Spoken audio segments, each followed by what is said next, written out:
आप देख रहे हैं श्री हरि कृपा आश्रम चैनल। संस्थापक स्वामी श्री हरि चैतन्य पुरी जी महाराज।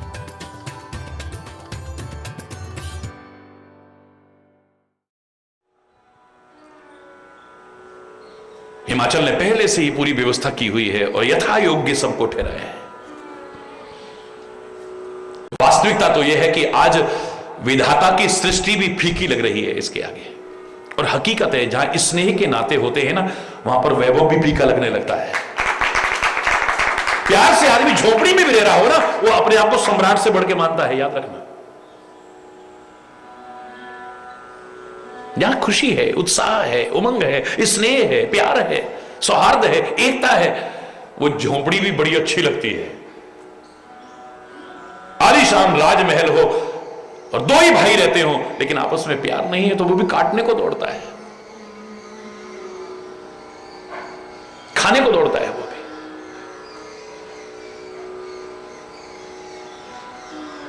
याद करो, तभी मैंने कहा था मकान छोटे बड़े हो सकते हैं लेकिन घर तो घर होता है।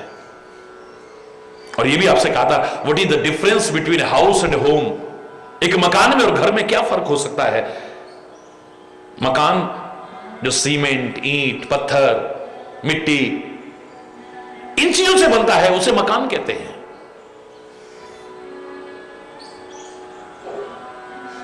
जिसमें हाथों की भूमिका है, आप हाथों से मेहनत करते हो, कमा के लाते हो, मजदूर और मिस्त्री हाथों से बनाते हैं। जो हाथों से बनता है उसे मकान कहते हैं, लेकिन जो दिलों से बनता है उसे घर कहते हैं।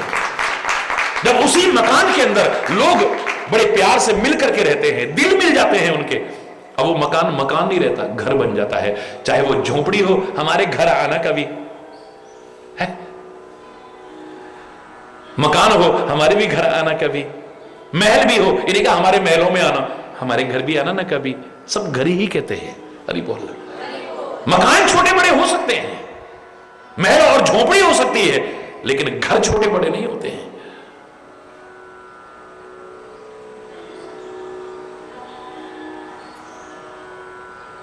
होगा कहीं पर भी, हमने क्या लेना है।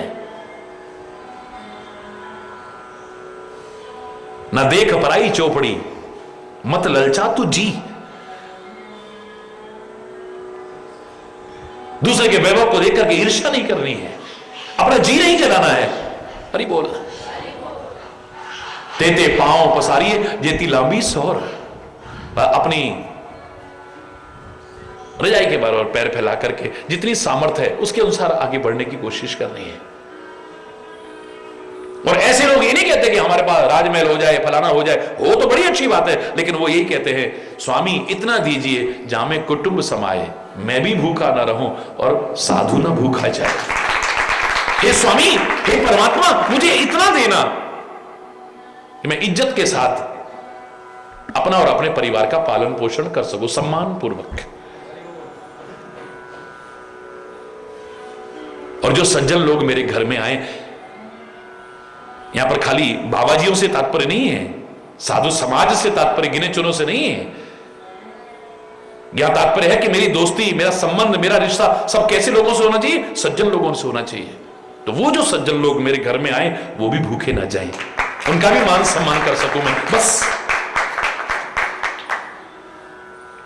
कुटुंब का पालन हो जाए और घर आए अतिथि का सत्कार हो जाए इज्जत के साथ। पिता, राजमहल भी फीके लगते हैं फिर है? और भक्त तो खास तौर से कहता है, प्यासों की प्यास बुझा न सके वो उजले घन किस काम के हैं, हो मुग्ध न मधुकर जिन पर वो निर्गंध सुमन किस काम के हैं। है घास फूस की कुटी भली, है घास फूस की कुटी भली, जिसमें कि प्रभु गुणगान रहे, बिन हरि चर्चा ऊंचे हो महल, वो बंगले व भवन किस काम के हैं।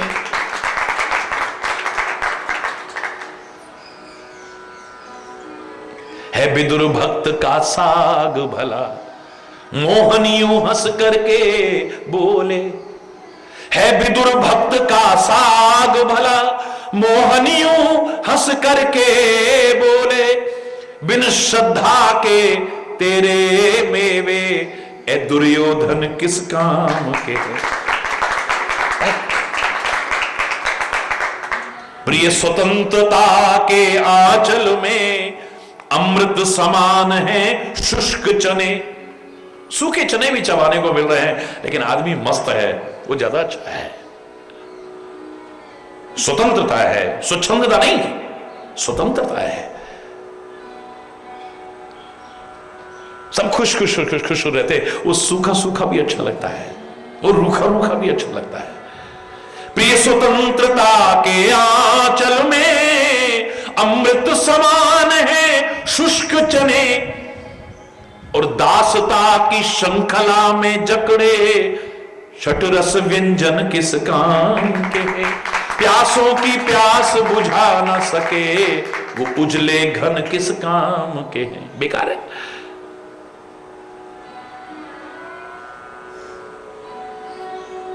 अरे हमारे पास तरह तरह के पकवान हैं, भंडार भरे हुए हैं, लेकिन मैं खा ही नहीं सकता, तो मेरे किस काम का है। ऐसा व्यक्ति जो सारे रोगों से पीड़ित है, वो क्या कहेगा, यार हमसे तो मजदूर अच्छा है, 2 रोटी तो खा लेता है, हमें तो घी भी मना हो गया, चीनी भी मना हो गई, शक्कर भी मना हो गई, फलां नमक भी मना हो गया, ये भी मना हो गया, वो भी मना हो गया। अरे बोल रहा है किस काम का है। मेरे पास बहुत कुछ है, लेकिन मेरे किस काम का है। इकट्ठा कर दिया है, सब बंद करके एक दिन छोड़ जाऊंगा मैं सारा। आपके पास सब कुछ हो, लेकिन आपका शरीर भी स्वस्थ हो, मन भी स्वस्थ हो, मस्तिष्क भी स्वस्थ हो, यानी आपके अंदर अच्छा चिंतन हो, आप औरों की मदद भी कर सको, खाओ और खिलाओ, तब फायदा है, बेकार है नहीं। क्या करूं यार, मेरे पास है तो 200-300 कमरे हैं मेरे पास, लेकिन कोई रहने वाला ही नहीं उसमें, तो क्या है। बच्चे अलग हो गए, वो अलग हो गए, भाई सब अलग हो गए, अब 2 मियां बीवी थे हम, अब वो भी उधर चली गई, मैं अकेला हूं, मेरे किस काम का है बताओ। रहूंगा तो एक ही कमरे में ना। अगर दिल से मिलकर के सब नहीं रहते हैं, वो काटने को दौड़ेगा इतना बड़ा मकान भी, महल भी। और जहां सब मिल के रहते हैं, वो झोपड़ी भी अच्छी लगेगी। अरे बोलना यथा योग्य सबको स्थान दिया है। आज लघु लाग विधि की निपुणता, क्योंकि वहां प्यार है, स्नेह है, एक दूसरे की भावनाओं का सम्मान है, कोई किसी को छोटा बड़ा नहीं समझ रहा है। तो विधाता की निपुणता भी आज छोटी लग रही है उसके आगे। लघु लाग विधि की निपुणता, अवलोक पुर शोभा सही, बनबाग कूप तड़ाग सरिता, सुभग सब सक को कही, मंगल विपुल तोरण पताका, केतु ग्रह ग्रह सोहही, वनिता पुरुष सुंदर चतुर छवि, देख मुनि मन मोहही। हरि बोल। इतना सुंदर नगर लग रहा है, और लगे भी क्यों ना भाई। जगदम्बा जहां अवतरी, मां पार्वती ने जहां जन्म लिया हो, सारे संसार की मां जहां पैदा हुई हो, जगदम्बा, सोपुर वर्ण की जाए, उस पुर का वर्णन कौन कर सकता है। जहां जगत माता पैदा हुई हो, रिद्धि सिद्धि संपत्ति सुख, नित नूतन अधिकार, नित्य नया बढ़ता हुआ रिद्धि सिद्धि सुख संपदा सर्वत्र देखने को मिल रही है। बारात भी नगर के निकट आ गई, नगर की शोभा देखते ही बन रही है। सब अपने अपने सुंदर सुंदर साजों पर चढ़ करके उनकी अगवानी करने चले हैं। तो आगे आगे ही देवता चल रहे थे। बड़े खुश हुए, बोले बारात इतनी सुंदर है तो वर तो बहुत सुंदर होगा। बोला जोर से बोला।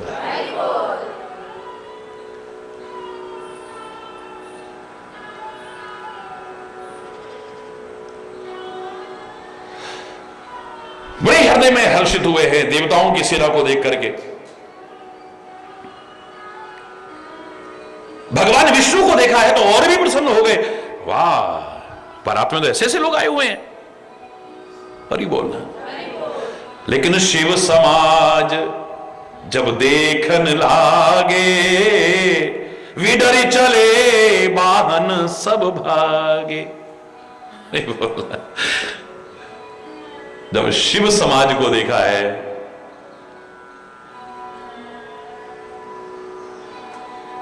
डर के मारे सब छोड़ छोड़ के भागे हैं। हरि बोलना।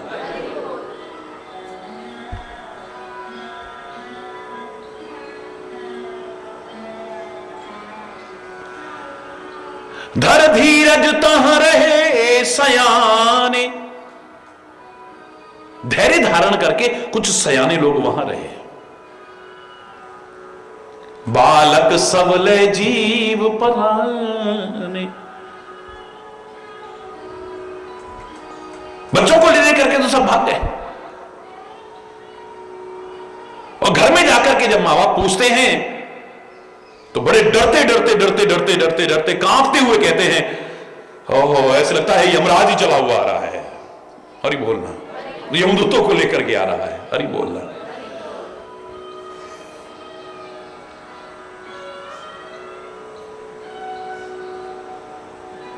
काल का भी महाकाल है वो।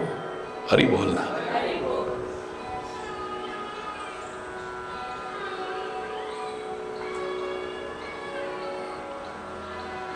लेकिन जब उसकी नजरों पर एक बार नजर दौड़ाओगे तो उसके जैसा कृपालु भी नजर कोई नहीं है। बाहर की दृष्टि से देखोगे तो डर लगेगा, प्रेम और भक्ति की दृष्टि से तो डर भाग जाएगा सारा। करालम महाकाल कालम कृपालम, कालम करालम महाकाल। बड़ा कराल है, महाकाल कालम। अरे हरि बोल। गुणागार संसार,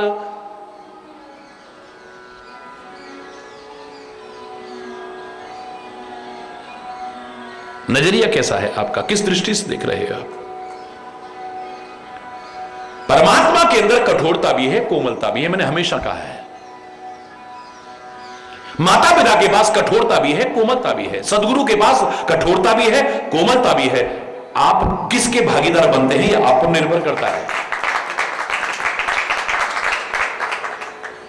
भगवान श्री राम जनकपुर में यज्ञ भूमि में जब खड़े, धनुष यज्ञशाला में खड़े हैं, तो तुलसी ने बड़ा सुंदर वर्णन किया। कोई कहता है कितने प्यारे बच्चे हैं, कोई कहता है हमें तो सगे संबंधी जैसे लग रहे हैं बिल्कुल। भक्त ने इष्ट देव समुद्रा था। भक्त कहते नहीं, ये तो हमारे इष्ट देव है, साक्षात हमारे रक्षक हैं ये। योगी ने परम तत्व में भाषा, योगी कहते हैं ये तो परम तत्व है, परम ब्रह्म परमात्मा है।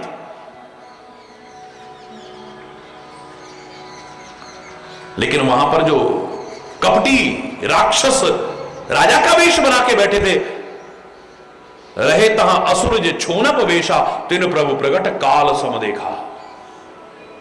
उनको श्री राम नन्हे मुन्ने कोमल सुकुमार राम कैसे नजर आ रहे? काल के समान भयानक। उनको देखते ही डर के मारे कांपने लगे हैं वो तो सारे के सारे। राम क्या है बताओ ना। तुलसी को लिखना पड़ा, जिनके रही भावना जैसी, हरि मूर्ति देखी तिन तैसी। जैसी किसकी भावना थी परमात्मा श्री हरि, आज वैसे ही दिखाई दे रहे हैं। हरि बोलना। भक्तों के लिए कोमल है, दुष्टों के लिए कठोर भी बहुत है। हां, कभी कभी भक्तों के लिए भी कठोरता का, उनकी भलाई के लिए उसमें कठोरता का भाव नहीं है। उद्देश्य यह है कि इनके अंदर जो कमियां हैं, विकृतियां हैं, वो दूर हो जाएं, बस। उसके पास कोमलता भी है, कठोरता भी है। आप किसके भागीदार बनते हो यह आप पर निर्भर करता है। हरि बोल। उनके पास कठोरता भी है, कोमलता भी है। आप अपने कर्मों के कारण, आचरण के कारण काहे के भागीदार बनते हैं, इट डिपेंड्स ऑन यू, आप पर निर्भर करता है ये। जिसे मैं सरल शब्दों में कहता हूं, मेरे परमात्मा के पास, मेरे सदगुरु पास मार भी है, प्यार भी है, यद्यपि उसकी मार भी तार देती है, लेकिन तुम मार के नहीं, उसके प्यार के अधिकारी बनने की कोशिश करो। हरि बोल। क्योंकि जब हर चीज की वो चरम सीमा है, सीमा नहीं है, हर चीज की सीमा हो सकती है, वो तो असीम है, अनंत है वो। हमारे अंदर जितनी मति है, जितना हम जानते हैं, जितना देखते हैं, हम वही उपमाएं देना शुरू करते थे। हे कृपा सिंधु, अब सिंधु की तो सीमा है, उसकी कृपा की कोई सीमा है क्या? हे दया सिंधु, हमारी निगाह में सिंधु सबसे बड़ा है ना, सागर सबसे बड़ा है, तो हम उसी से उपमा देना शुरू कर देते हैं, जबकि हम ये नहीं जानते सागर की तो सीमाएं हो सकती हैं, उसकी कृपा और दया की तो कोई सीमा ही नहीं, असीम है वो। अरे बोल, हम अपनी मति के अनुसार वर्णन करते, निज निज मति अनुहार, अपनी अपनी मति के अनुसार वर्णन करते हैं। बाकी गहराई से अगर विचार करेंगे तो हर चीज में सबसे ऊपर है, शायद इसीलिए उसे ऊपर वाला कहते हैं। क्या कहते हैं? जोर से बोलो। ऊपर वाला कहते हैं। ऊपर वाले का तात्पर्य क्या? कोई छत में बैठा है, आकाश में बैठा है, कोई अंतरिक्ष में बैठा है, अरे वहां भी है। जब सृष्टि के कण कण में है तो वहां क्यों नहीं है? वहां भी है, लेकिन वही हो, ये हमारा भ्रम है। हम ऊपर वाला इसलिए कहते हैं क्योंकि हर चीज में हमसे ऊपर है। कोई चीज ऐसी नहीं है जिसमें कोई भी उससे ऊपर हो, चाहे वो कोमलता हो, चाहे कठोरता हो। आप रोज आरती में क्या बोलते हो? भयानाम भयम भीषणम भीषणानाम गति प्राणिनाम पावनम पावनानाम महोच्चै पदानाम नियंत्रत्वमेकं परेशान परम रक्षणम रक्षणानाम भयानाम भयम। तेरे जैसा डर भी दुनिया में नहीं है फिर कोई। अरे बोल, जैसे तुलसी इशारा करता है रामायण में, जास उत्रास डर कहूं डर होई। डर भी वो ऐसा है जिसके डर के मारे डर भी डर जाए। अरे बोल, वेदों ने भी कहा ये सूर्य क्यों तप रहा है? बोले उसके डर के मारे तप रहा है। ये हवाएं क्यों भागी फिर रही हैं दसों दिशाओं में? बोले उसके डर के मारे भागी फिर रही हैं। ये ब्रह्मा विष्णु महेश इत्यादि अपने अपने काम में बिना किसी के कहे क्यों लगे हुए हैं? बोले उसके डर के मारे लगे हुए हैं। अरे बोलना, जिसके डर के मारे डर भी डर जाए, इतना खतरनाक डर भी है वो। और ही बोलना, जैसे रोज आरती में बोल रहे हो आप, ध्यान नहीं दिया कभी? क्या कहते हो? भयानाम भयम, भय में सबसे बड़ा भय तू है, जिसकी बंक भ्रकुटी के भय से सागर सप्त उबलते देखा। प्रेम की ये महिमा है, उसको ही यशोदा के भय से अश्रुबिंदु जल ढलते देखा। जिसकी जरा सी भ्रकुटी टेढ़ी हो जाए, सागर सब तो उबलते, त्राही त्राही बजे, महाप्रलय आ जाए। हां, उसको भी डरते देखा हमने। यशोदा के डर के मारे उसकी भी आंखों से आंसू बह रहे थे। जो कान पकड़ करके थप्पड़ मारने को, उखल से बांधने को तैयार, कांप रहा है, डर रहा है।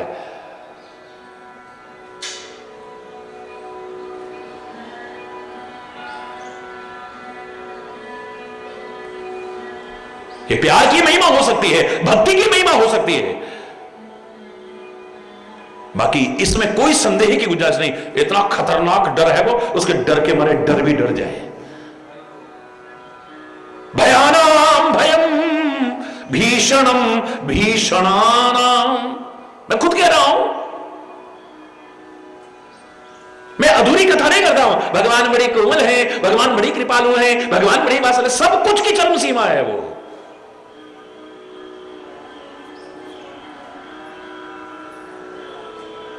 लंका की युद्ध भूमि जब तीर चल रहे थे, राम की आंखों से करुणा नहीं बरस रही है। हां, इतना जरूर कहा, निर्वाण दायक क्रोध जाकर, आज क्रोध, लेकिन उसका क्रोध भी मुक्ति प्रदान करने वाला है। दोनों चीज है उसके पास। भागीदार आप बनते हैं अपने कर्म और आचरण के अनुसार, अपने जीवन के अनुसार। बाकी इसमें कोई संदेह की गुंजाइश नहीं। भयानाम भयम, भय में सबसे अगर खतरनाक कोई भय है तो तू है। इसमें भी सबसे ऊपर है तू।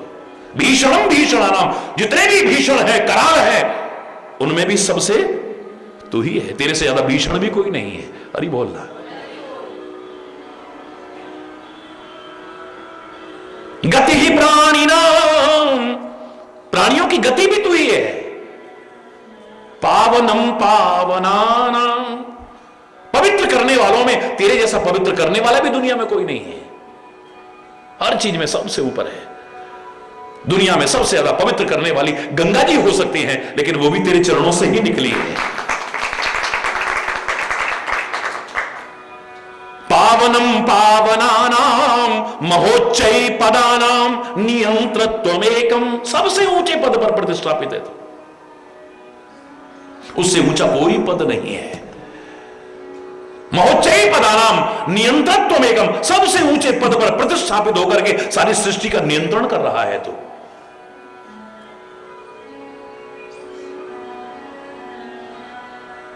परेशान परम रक्षणम रक्षणानाम,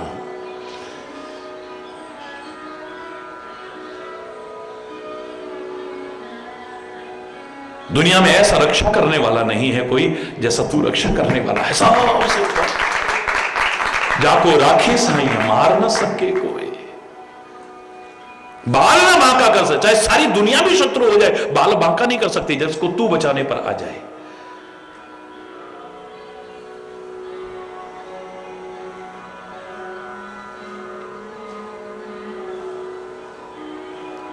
और जब तेरी नजर ही टेढ़ी होती है तो दुनिया में कोई बचाने वाला भी नहीं है, फिर कोई रक्षा करने वाला नहीं है। उसके लिए फिर मां तो मृत्यु, पितु समन समाना, ऐसे व्यक्ति के लिए मां भी मौत बन जाती है। पितु समन समाना, पिता भी यमराज के जैसा बन जाता है, वो भी मारने वाला बन जाता है। जयंत पर जब तूने क्रोध किया था तो ना इंद्र रक्षा कर पाया, ना ब्रह्मा रक्षा कर पाया, ना विष्णु रक्षा कर पाया, ना महेश रक्षा, सारे लोगों में भागता फिरा है। लेकिन आखिर में आकर के नारद जी संत के कहने पर तेरे चरणों में आकर के त्राहिमाम त्राहिमाम करता हुआ गिरा, तब तूने रक्षा की है, वरना कोई बचा नहीं सकता है। जब तू मारने पर आ जाए तो कौन बचाएगा, और जब तू बचाने पर आ जाए तो दुनिया में कोई मार भी नहीं सकता है। हरि बोल। जगत में जिसका जगत पिता रखवाला, उसे मारने वाला हमने कोई नहीं निहारा।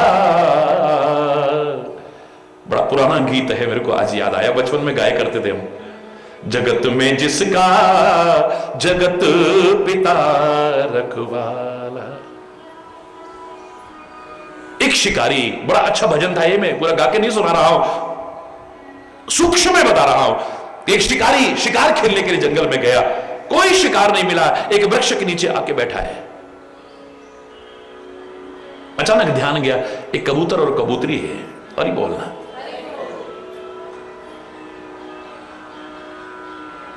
कहता इन्हीं को मार देता हूं। हरि बोलना। तीर लिया है। कबूतर और कबूतरी ने देखा कि अब हमारे प्राण बचने वाले नहीं है, इतने नजदीक से तीर लगे तो कहां बचेंगे हम। चलो उड़ते हैं, भागते हैं, लेकिन उड़ने लगे तो क्या देखते हैं, आकाश से एक बाज झपटता हुआ आ रहा है। इधर गिरे तो कुआं, इधर गिरे तो खाई।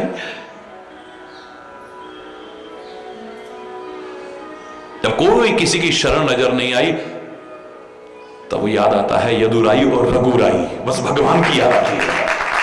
दिल से आवाज निकलती है, ए परमात्मा, हमारा मरण तो निश्चित है। तेरे हृदय में, तेरे चरणों में प्रार्थना करते हैं कि अगर हमारी रक्षा कर सकता है तो कर। कहते हैं इतनी तीव्र पुकार पहुंची है, इधर वो तीर बिल्कुल तैयार करे हुए है और ऊपर से बाज झपट्टा मारने वाला है, दोनों तरफ से मौत है। लेकिन जब सच्चे हृदय की पुकार पहुंची है तो कहते हैं कहीं से नाग निकला, शिकारी के पैर में डसा, उसने तीर तो चलाया पर वो निशाना चूक गया, ये तो बच गए, ऊपर जो बाज आ रहा था वो तीर जाके उसमें लगा, इधर शिकारी मरा उधर बाज मरा और कबूतर कबूती प्रसन्न होकर के उड़ने लगे। वो रक्षा करने पर आ जाए तो कौन मारेगा? जब वो रक्षा करने पर आता है कोई नहीं मार सकता, और जब उसी की नजर टेढ़ी हो जाए तो हरि बोलना।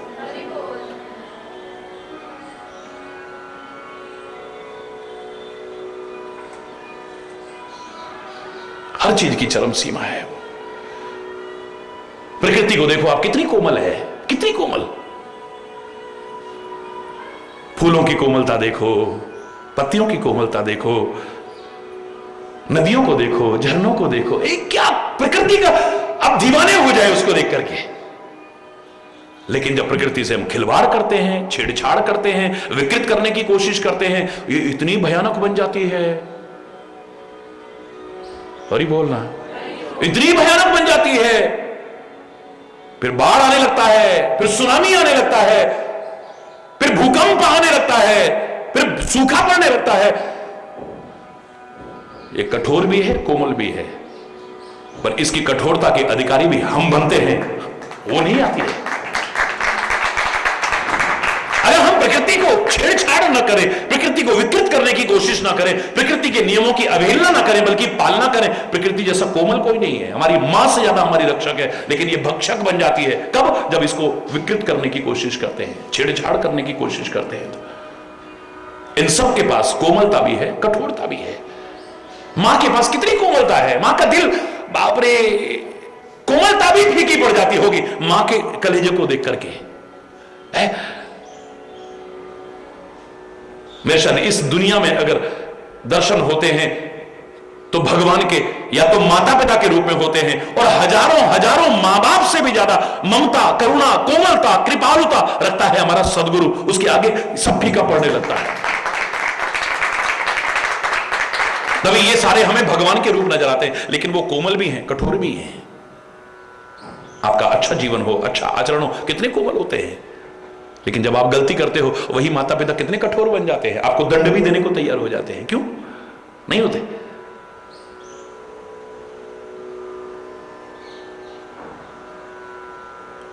कहीं पर भी खोजिए आप, भगवान शिव के पास देखिए आप, कितनी कठोरता का भी स्वरूप है और कितनी कोमलता है। इतनी कठोरता, इतनी विकरालता, इतनी भयानकता के बाद भी जब उनकी तरफ देखते हैं ना, तो हाय हाय हाय हाय, ऐसे लगता है करुणा बरस रही है। कर्पूर गौरम करुणावतारम, करुणा के अवतार नजर आते हैं। ऐसे लगता है करुणा ही करुणा, कृपा ही कृपा, वात्सल्य ही वात्सल्य हो रहा है।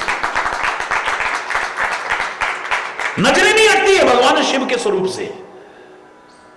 लेकिन आप रोज बोलते हो करालम महाकाल कालम कृपालम, करालम महाकाल कालम।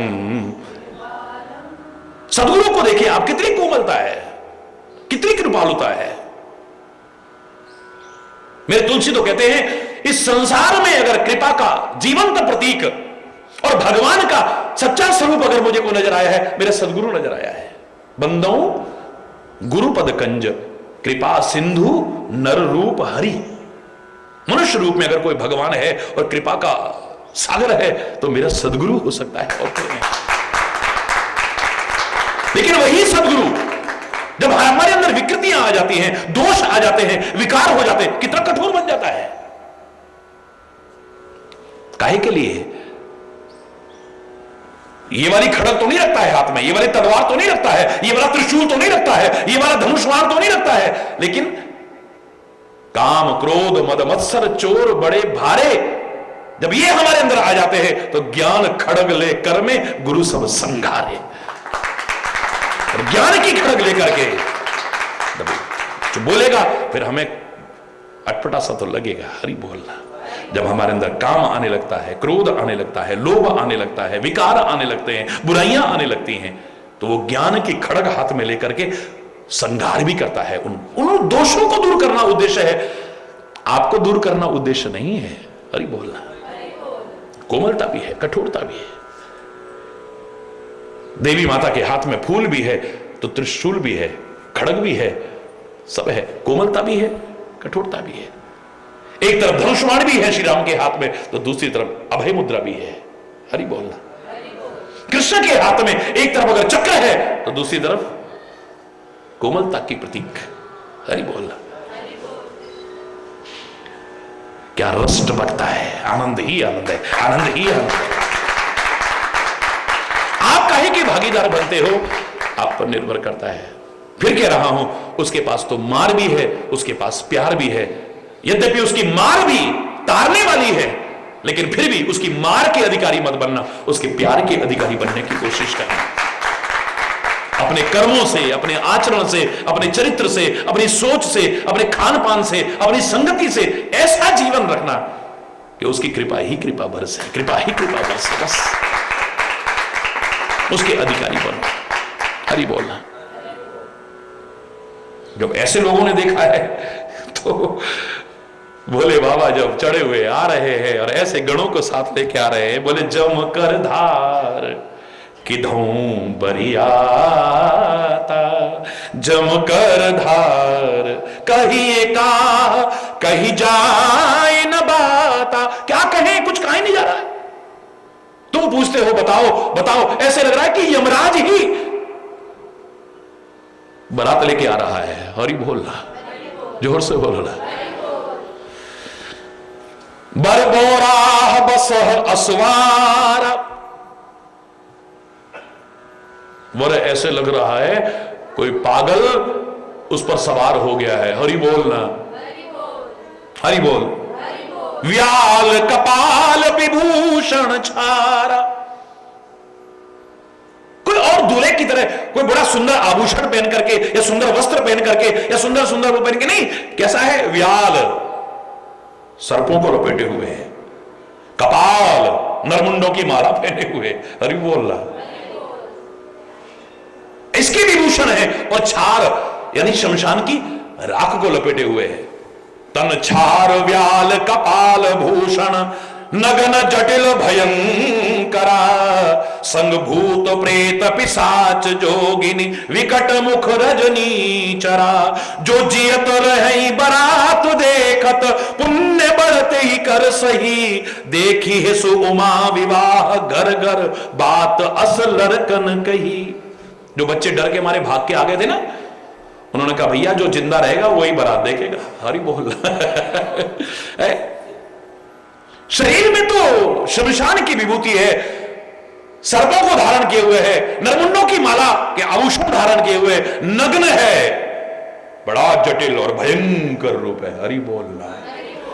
अब देखो भगवान भयंकर भी नजर आ रहे हैं, और जो दूसरा देख रहा है तो वो कहता है कर्पूर गौरम करुणावतारम, संसार सारम। सारी दुनिया का सार अगर नजर आ रहा है तो हे भोले तेरे भी नजर आ रहा है। एक तो आपका देखने का ढंग है, आप किस तरीके से देखते हो किसी व्यक्ति को, किसी घटना को, किसी क्रिया को, किसी चीज को भी। जब आप जैसी नजर से देखोगे आपको वैसा ही नजर आएगा। इतना याद रखना। बहुत पहले मैंने एक उदाहरण सुनाया था, मेरे शायद तो हो गए 28-30 साल हो गए होंगे। बड़ा अच्छा उदाहरण था, आज याद आ रहा है मेरे को। भयानक जंगल में से एक व्यक्ति गुजर रहा है, बियावान जंगल में से, घनघोर जंगल में से। अचानक एक टूटा हुआ खंडहर दिखाई दिया। उस खंडहर को देखते ही पता नहीं उसके मुंह से अपने आप निकल गया, हाय ध्यान लगाने की कितनी अच्छी जगह है, शांत है, कोई नहीं है, डिस्टर्ब भी नहीं करेगा कोई। टाइम नहीं था, चल दिया आगे। फिर एक व्यक्ति वहां से गुजरा, चोरी का माल छुपाने की अच्छी जगह है। हरि बोल, जोर से बोलना। चोरी का माल छुपाने की अच्छी जगह है, वो भी कहता हुआ चल दिया। तीसरा व्यक्ति वहां से निकला, बोले डकैती करके छुपने की अच्छी जगह है। चौथा व्यक्ति वहां से निकला, वो भी एकदम से अपने मुंह से एकदम निकल गया, ओ आज तो मैं अकेला हूं, मुझे पता नहीं था मेरे इलाके में ऐसी जगह भी हैं, इतना सुनसान और ये खंडर, चोर और डकैत छुपते होंगे, इनका अड्डा होगा। कल पूरी फोर्स लेके आऊंगा तब देखता हूं। हरि बोलना। बियावान जंगल में एक खंडर है, किसने बनाया, कब बनाया, किस लिए बनाया, कोई नहीं जानता है। एक व्यक्ति ने देखा तो कह रहा है ध्यान लगाने की बड़ी अच्छी जगह है, उसका ध्यान लगाने को मन करता होगा लेकिन डिस्टर्ब हो जाता होगा, ऐसा शांत उपयुक्त स्थान नहीं मिला, देखते ही एकदम से निकल आया, आहा कितनी बिल्कुल ध्यान लगाने की उपयुक्त, यहां तो कोई डिस्टर्ब ही नहीं करेगा। जिसका चोरी या चोरों से संबंध होगा, देखते ही एकदम चोरी का माल छुपाने की अच्छी जगह है। जिसका डकैती या डकैतों से संबंध रहा होगा, डकैती करके छुपने की अच्छी जगह है। हरि बोलना। जिसके मन में कुकर्म की भावना आती होगी, वो क्या कुकर्म करने की अच्छी जगह है, यहां तो कोई देखेगा ही नहीं। जो पुलिस या सीआईडी से संबंधित होगा, वो उसी को देख करके कहता है ये तो चोरों का अड्डा होगा जरूर, आज तो अकेला हूं, कल पूरी फोर्स लेके आऊंगा। हरि बोलना। वो मकान किस लिए है वहां पे, वो खंडर किस लिए है, किसने बनवाया, कब बनवाया, काहे के लिए बना, कोई नहीं जानता है, लेकिन जिसकी जैसी भावना थी वही प्रकट कर रहा है। परमात्मा श्री राम कोमल है या कठोर है, नन्हे बालक हैं या जनकपुर में धनुष यज्ञशाला में एक दिखता है कितने कोमल बच्चे हैं, कितने सुकुमार हैं, सगे सजन अपने सगे संबंधी लग रहे हैं किसी को। भक्तन इष्ट देव संत्राता, भक्तों के इष्ट देव के समान रक्षा करने वाले नजर आ रहे हैं। योगी ने परम तत्व में भाषा, योगियों को परम तत्व स्वरूप नजर आ रहे हैं। और रहे तहां असुर जे छोनिप वेशा, तिन प्रभु प्रगट काल सम देखा। वो नन्हे सुकुमार राजकुमार इनको काल के समान दिख रहे हैं। किनको? जो नकली राजा बन करके राक्षस बैठे हुए थे वहां पे। अब राम कोमल हैं या वो भयंकर काल जैसे हैं, जिनके रही भावना जैसी, हरि मूर्ति देखी तिन तैसी। हरि बोल। अरे आप आम आदमी की छोड़िए, मैं चैलेंज करके कह रहा हूं, रामायण ने यहां तक सिद्ध किया है बिना किसी भेदभाव के कि परमात्मा भी अगर इस सृष्टि को, अपनी बनाई सृष्टि को भी जिस नजर से देखेगा, जिस भावना से देखेगा, उसको भी वैसी नजर आएगी। एक आम आदमी की तो बात छोड़िए, आप तो जैसी भावना होगी आपको सब कुछ वैसा ही नजर आएगा, लेकिन भगवान भी अपनी बनाई सृष्टि को जिस नजर से देखेगा, जिस भावना से देखेगा, उसको भी वैसी नजर आएगी। इससे ज्यादा उदाहरण क्या मिलेगा? बना के नहीं कह रहा हूं, रामायण का कह रहा हूं। श्री राम लंका में समुद्र के किनारे लेटे हुए हैं, हनुमान और अंगद चरण दबा रहे हैं, सारे वानर रिछ भालू सब भगवान के दर्शन करके आनंद मग्न हो रहे हैं। अचानक बहुत दिन बाद परमात्मा श्री राम के चेहरे पर मुस्कुराहट आई है। कभी सीता के वियोग में, कभी अयोध्या वासियों के प्रेम में बस आंखें छलकती रहती है। आज बहुत दिन बाद श्री राम का जो स्वाभाविक प्रसन्न चेहरा था, आज उसमें कुछ विशेष प्रसन्नता सी नजर आ रही है। लोगों ने कहा प्रभु आज बड़े अच्छा लग रहा है, आप हंसते मुस्कुराते कितने अच्छे लगते हो।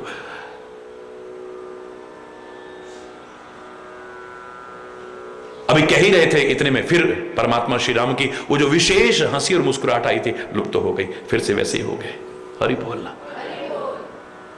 प्रभु हमसे कोई गलती हो गई, अपराध हो गया, हम क्षमा याचना करते हैं, लेकिन प्रभु आप मुस्कुराते हुए बहुत अच्छे लगते हो, आप मुस्कुराओ ना फिर से। आप एकदम से उदास क्यों होंगे फिर से? बोले भाई आज पूर्णिमा का दिन है, चांद पूरा खिला हुआ है, कितना शीतल है, कितना उज्जवल है, कितना धवल है, इसको देख करके मेरा मन बड़ा प्रसन्न हुआ। लेकिन जब मैंने इसमें काला धब्बा देखा तो मुझे लगा कि इतना सुंदर, इतना उज्जवल, इतना धवल चंद्रमा, इसमें भी काला धब्बा। फिर मेरा मन उदास हो गया। तुम्हारी बात से उदास नहीं हुआ है। एक कहता है प्रभु आप फिर से मुस्कुराओ ना, इसमें काला धब्बा क्यों है वो तो मैं बताता हूं आपको। श्री राम कहते हैं बताओ इसमें काला धब्बा क्यों है? इतने सुंदर चंद्रमा में भी काला टीका लगा हुआ है। बोले प्रभु जैसे मां अपने सुंदर बच्चे को नजर न लग जाए इसलिए काला टीका लगा देता है, ब्रह्मा ने भी सबसे सुंदर चंद्रमा को बनाया है, इसको नजर न लग जाए इसलिए काला टीका लगा दिया है, और कुछ भी नहीं। और बोल दूसरा कहता है नहीं नहीं नहीं प्रभु चंद्रमा में काला धब्बा क्यों है वो तो मैं बताता हूं आपको, लेकिन आप प्रसन्न हो जाओ, ये वजह नहीं है। तुम बताओ भाई चंद्रमा में काला धब्बा क्यों है? बोले प्रभु इस चंद्रमा ने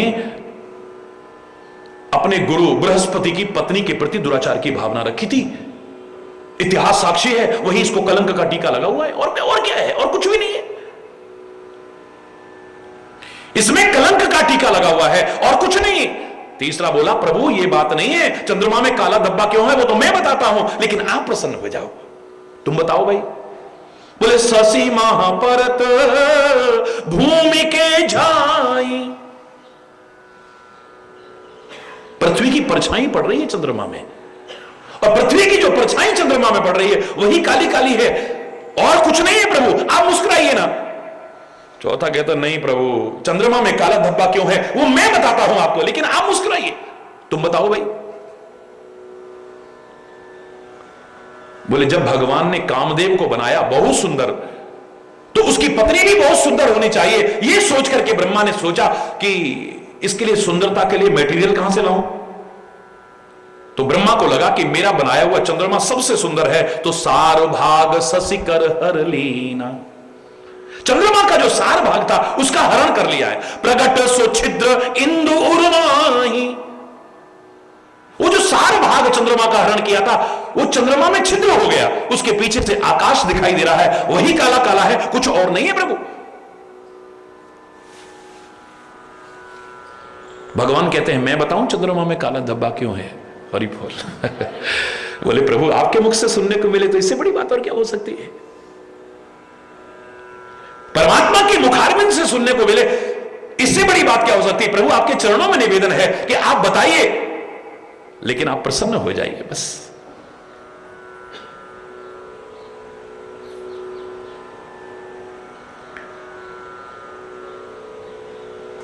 भगवान कहते हैं कि चंद्रमा और विष दोनों सहोदर भाई हैं, एक ही पेट से पैदा हुए हैं दोनों। हरि बोलना। सागर में से ही चंद्रमा का उद्गम हुआ है, सागर में से ही विष पैदा हुआ है, दोनों मां जाए भाई हैं।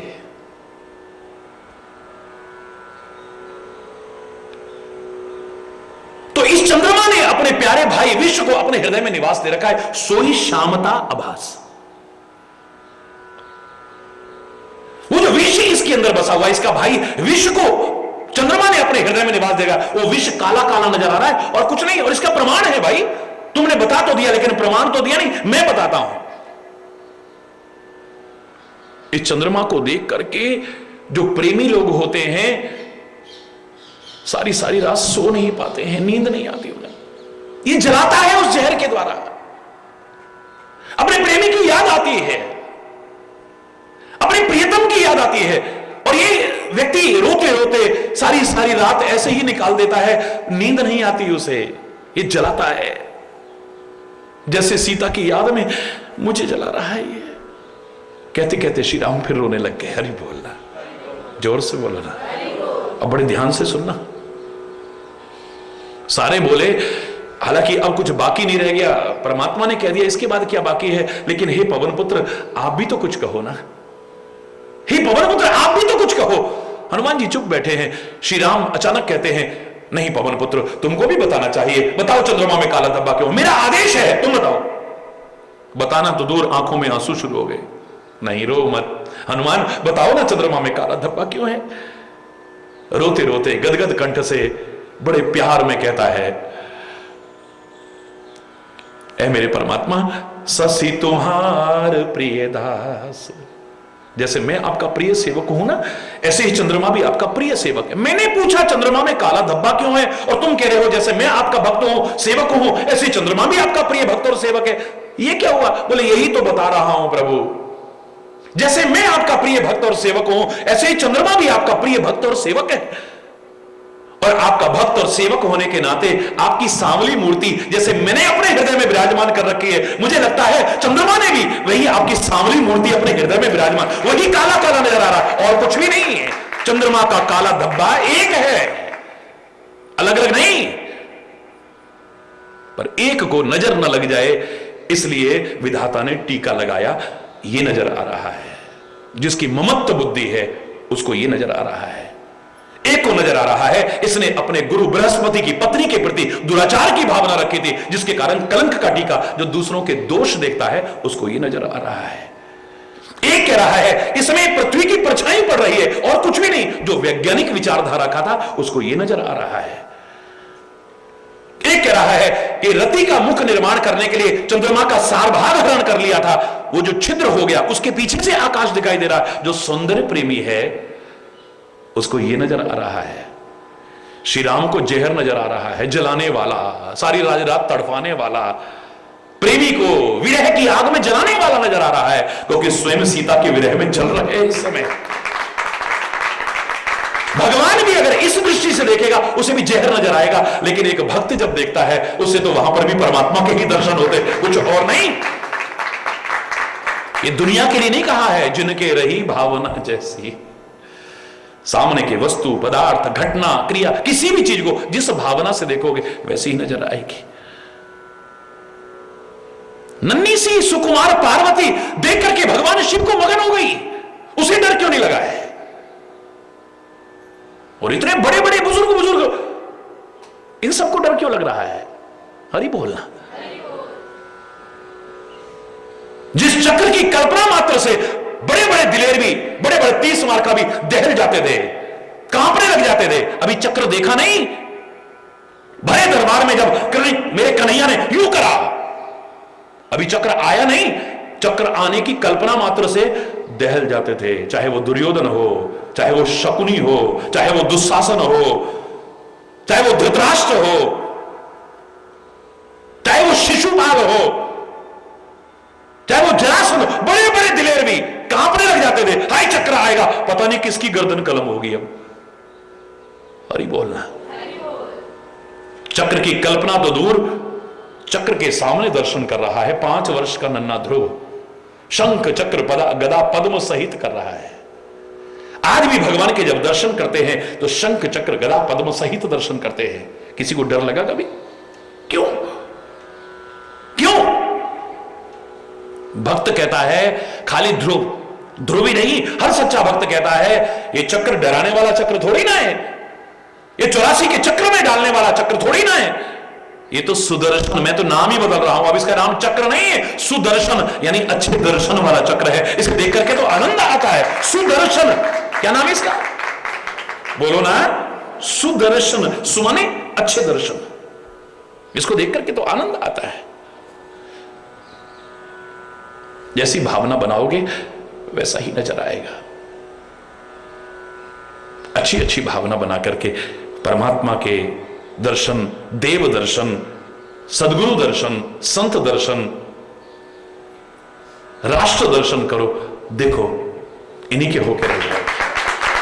अरे बोलो, फिर डर नहीं। जब आप भक्ति भाव रखते हो तब आपके मन में डर नहीं आता है। भक्त को क्या कहा है भगवान ने? मेरा छोटा बच्चा है, मोरे प्रौढ़ तने सम ज्ञानी, बालक सुत सम दास अमानी। बच्चे के मन में डर नहीं हो सकता है, प्रेम में डर नहीं हो सकता है। एक बात बताओ, आप कहीं जंगल में से निकल रहे हो, जरा सी आवाजें आने लग जाए, सच्ची बताना कैसा लगेगा? और अंधेरा होने लग गया है, कैसा लगेगा? डर लगेगा या नहीं? सच्ची सच्ची तड़ी मत मारना, बोलो, लगेगा ना? और अचानक उसमें भी फिर आवाजों में शेर की, अब सच बोलो, डर लगेगा या नहीं लगेगा? जोर से बोलो, लगेगा। और उसमें भी शेर बिल्कुल सामने दिखाई दे जाए, अब बोलो, डर लगेगा या नहीं लगेगा? बोलो ना। और सामने आकर के एकदम से आप पर झपट्टा मारा और आपकी गर्दन पकड़ ले यहां पे, अब तो मेरे साथ उसके मारना तो बाद का, पहले ही हरि बोल हो जाएगी। हरि बोलना है। लेकिन वही शेरनी, शेर से भी खतरनाक, अपने बच्चों को गर्दन से ऐसे पकड़ करके, उन्हीं भयानक दांतों में, जिन दांतों की कल्पना भी आपको डरा देती है, उसकी गर्दन से पकड़ करके जगह परिवर्तन करती है। एक जगह से बच्चों को बिल्ली भी, शेरनी भी, ये सारे के सारे जितने भी इस प्रजाति के हैं, सारे कैसे पकड़ते हैं उनको? ऐसे दांत से पकड़ते हैं। उसके बच्चे को डर लगा कभी? उन तीखे और भयानक दांतों के बीच आकर के भी कोई शेरनी का बच्चा उनसे मरा कभी? हरि बोलना। सवाल ही नहीं है। क्यों नहीं है डर? भक्ति में डर नहीं है, ज्ञान में डर नहीं है, सेवा में डर नहीं है। डर हो ही नहीं सकता है। हमें कोई कह दे कि पहाड़ से गिरा दूंगा, हाय कहीं टूट गए हाथ पांव तो फिर क्या होगा? लेकिन प्रहलाद से कोई कहे पहाड़ से गिरा दूंगा, बोले वहां भी संभाल ले वाला कोई बैठा हुआ है। हाथियों के नीचे डाल दूंगा, बोले वहां भी रक्षा करने वाला बैठा है। नागों के बीच डाल दिया, कहना तो दूर, लेकिन वहां भी परमात्मा का ही स्मरण, कोई डर नहीं है। और सच जानिए, भगवान ने जब वो प्रहलाद की विनय पर उसकी रक्षा के लिए नरसिंह रूप धारण किया है, उस रूप को देख करके तो अच्छों के दिल कांप गए थे। अच्छों की रूह कांप गई।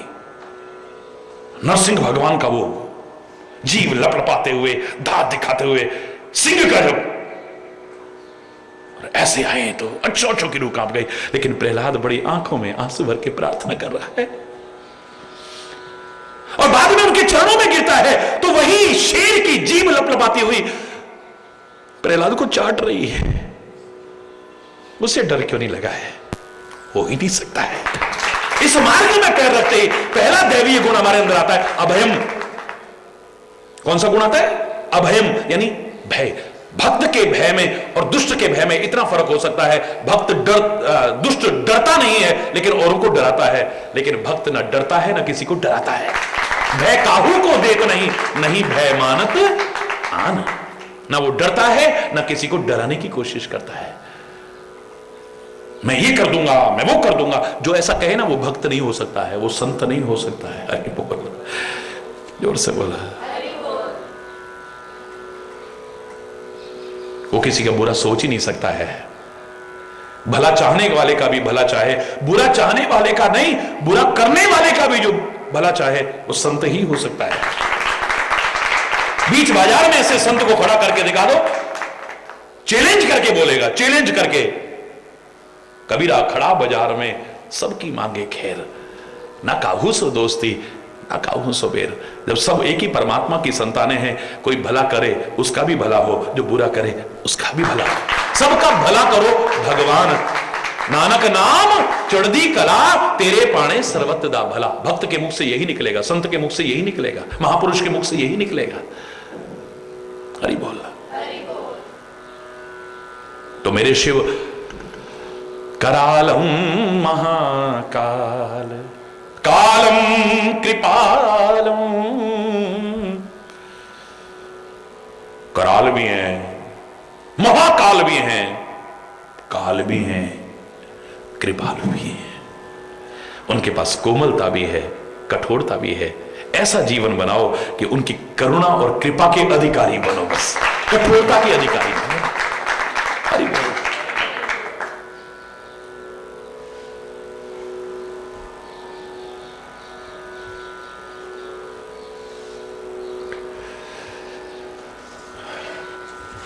भैया जो जिंदा रहेगा वही बारात देखेगा। हरि बोल। सबुज महेश समाज सब जननी जनक मुस्काही, बाल बुझाए विविध विधि निडर हो डर नाही। इनसे डरने की जरूरत है। परमात्मा, सदगुरु, भक्त, राष्ट्र, ये तो प्रेम करने लायक हैं, भय के लायक नहीं है। इनसे तो प्रेम करो, इनसे डरने की आवश्यकता नहीं है। वैसे भी डर कहां लगता है? जहां मन में चोर होता है। हरि बोलना। हर टाइम मन डरा डरा रहता है, पता नहीं ये ना हो जाए, वो ना हो जाए, कहीं ना कहीं कमी है।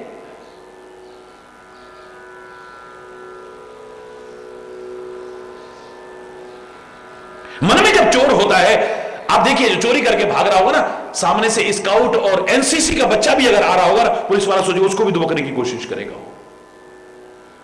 और ये बोलना चोर है कहीं ना कहीं, वरना प्रेम में तो भय हो ही नहीं सकता है।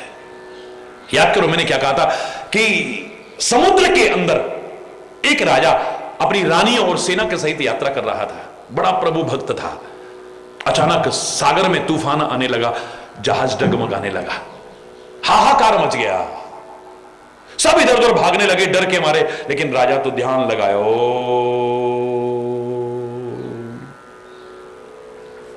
बस इतनी देर तक था मगन। वो तो एक रानी जो सबसे ज्यादा प्यार करती थी राजा से, सबसे ज्यादा जो, और राजा भी जिससे बहुत प्यार करता था, वो आगे बढ़ी।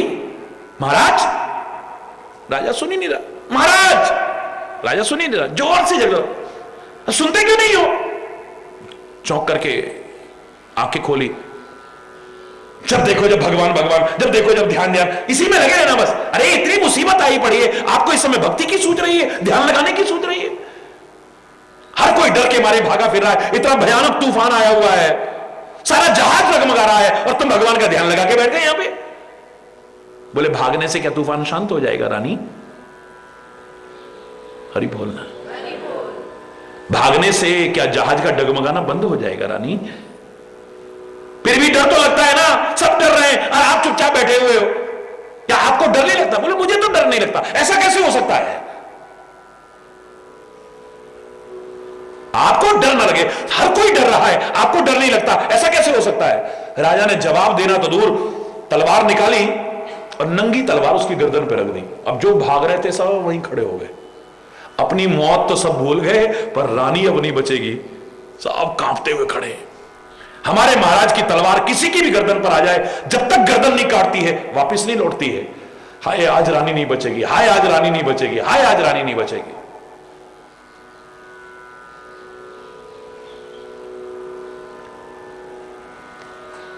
तलवार गर्दन पर, नंगी तलवार, और रानी मुस्कुरा रही है। ये क्या कर रहे हो? ये क्या कर रहे हो? है? रानी तेरे को डर नहीं लगता? मेरी नंगी तलवार के बारे में जानती है तू? बोले हाँ जानती हूं, जिसकी गर्दन पर आ जाती है उसे काट करके हटती है, फिर भी तेरे को डर नहीं लग रहा? नहीं तो क्यों? बोले आप मुझे मार ही नहीं सकते हो। क्यों नहीं मार सकता? मैं आपसे इतना प्यार करती हूं, आप भी मुझसे प्यार करते हो, इसलिए मुझे डर नहीं लग रहा। आप मेरा कुछ बाल बांका कर ही नहीं सकते हो, नुकसान कर ही नहीं सकते हो। बोले रानी, जिसकी कल्पना मात्र से सब डर जाते हैं, उस तलवार के नंगे होने पर भी, गर्दन पर रखे होने पर भी, जैसे तुम नहीं डर रही हो ना, और मुझसे पूछती हो आपको डर क्यों नहीं लग रहा, मैं भी यही जवाब दूंगा, मैं उससे प्यार करता हूं, वो मुझसे प्यार करता है। उसकी भी ये सब नंगी तलवारें हैं, आंधी, बाढ़, सुनामी।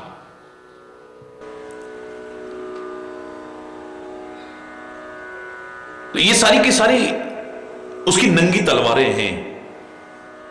बाढ़, सूखा, सुनामी,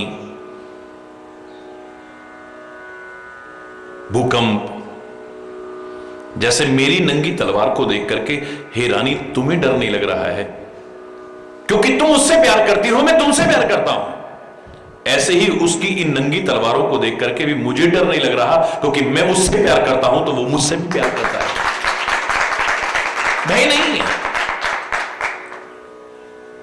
डरो, लेकिन किसी का बुरा ना हो जाए इससे डरो, किसी की बुराई हमसे ना हो जाए इससे डरो, बुराई के मार्ग पर पैर ना चला जाए हमारा, इससे डरो। बाकी तो न मौत से डरने की जरूरत है, न परमात्मा से डरने की जरूरत है। मृत्यु को तो याद रखना है और परमात्मा से प्यार करना है, बस। हरि बोल। है वो कोमल भी, है वो कठोर भी। भगवान शिव को भी क्या कहते हो आप? बड़े भोले भाले हैं। कैसे हैं? कैसे हैं? भोले भाले हैं। भक्तों के लिए भोले हैं और दुष्टों के लिए भाले भी हैं, यानी वहां कोमलता भी है, कठोरता भी है। वो भोले भी हैं और भाले भी हैं। आप तो उनके भोलेपन का आनंद लेते हो या उनके भाले का? हरि बोल।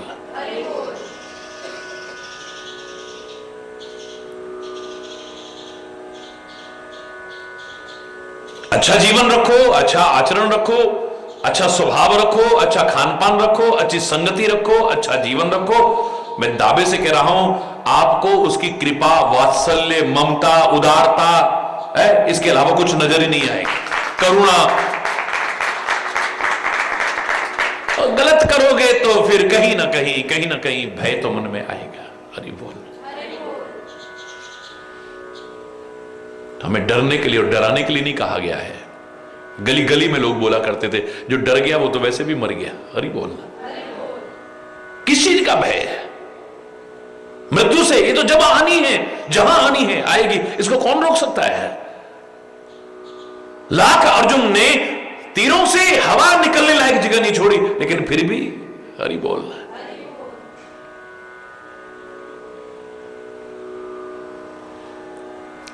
आया है सो जाएगा, राजा रंक फकीर, बस एक सिंहासन चढ़ गए, एक बंधी जंजीर।